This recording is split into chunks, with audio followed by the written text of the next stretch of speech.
Okay guys, I've been asked to show various band tying techniques, that is band tying, taking the band and tying it to the fork so that you don't get any slippage, okay?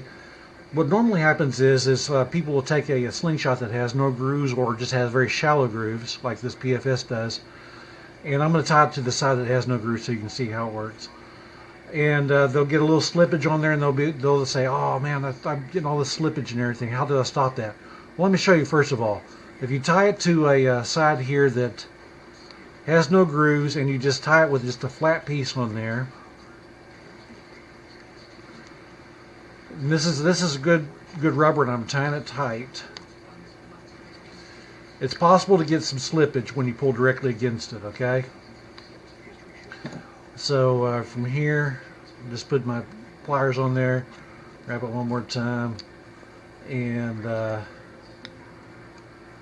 pliers grab the little end there, and then you got a little tuck.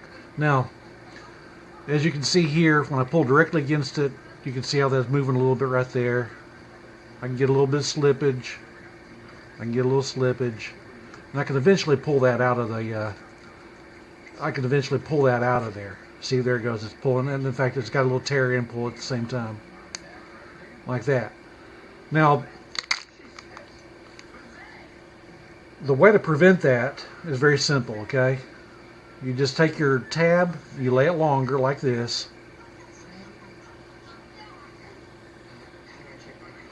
You do the same band tying idea for the first course or two.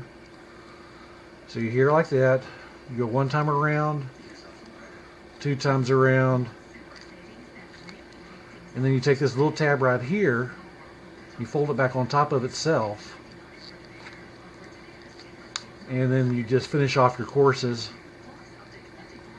like that. And you can use your little pliers, you put them right here, and grab the tab, pull it through, and now this is non-slip. Now what's what I'm talking about. This is the bottom of the tab right here. You pull on it, and there's no movement whatsoever on it. It doesn't move, it can't pull back through, because it's pulling against itself. Right there with that little, when it's looped over like that, it's pulling against itself and it can't pull.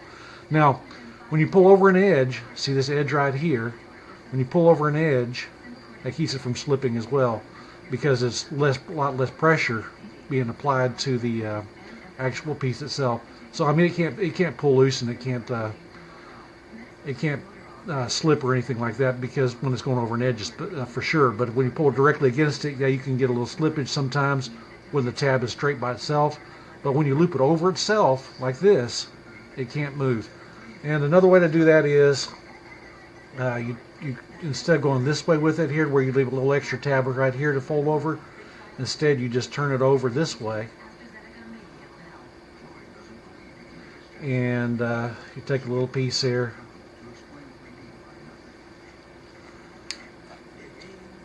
like that, and then you push this back over itself like this,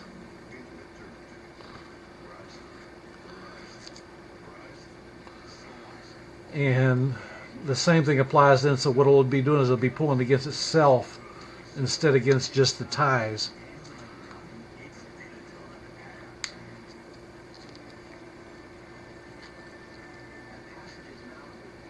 I'll show you another way to do this too.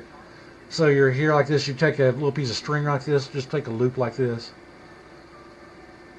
and lay it flat on there. Loop over once.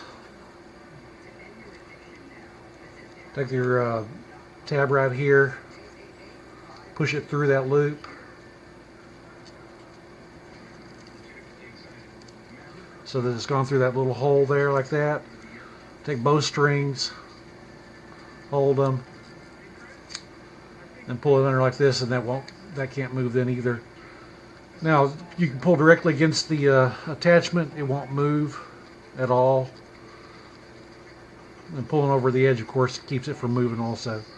But anyway, that's what you do, is you just take a tab, make it longer, loop it on top of itself, then tie over it again. You can do it, like I said, this way here where the tab's going up, or you can do it where the tab's going down. Other ways to tie, let's say we want to tie something through the forks. So you take a band set, you're here like this, always leave yourself a little bit extra like this. Take your tie, put it on here like this.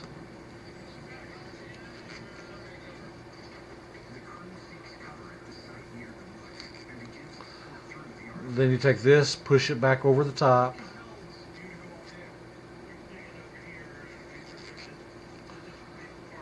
And then you just continue to loop it and tie it until it's on there.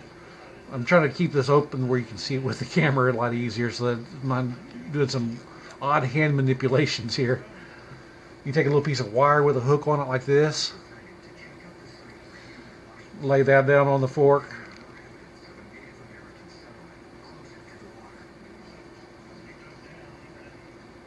like that, so that the cover is covered like this. This is a little easier for some people to do than the string. And you can put it over one time or 2 times, 3 times, it doesn't matter. And then at the end, you just take the little tab that's left over like this, put it through the loop in the wire like this. See how it does like that? And take your wire then, pull. Now you can leave a little bit of a tab on here so that you can pull it off later. And with the hook, you undo it like that, and then it's ready to use easy. So you use your slingshot all you want. Boom, boom, boom, shooting, shooting, shooting. Then when it's time to change out bands, all you do is just grab this little tab right here, and then the whole thing flips right off real easily.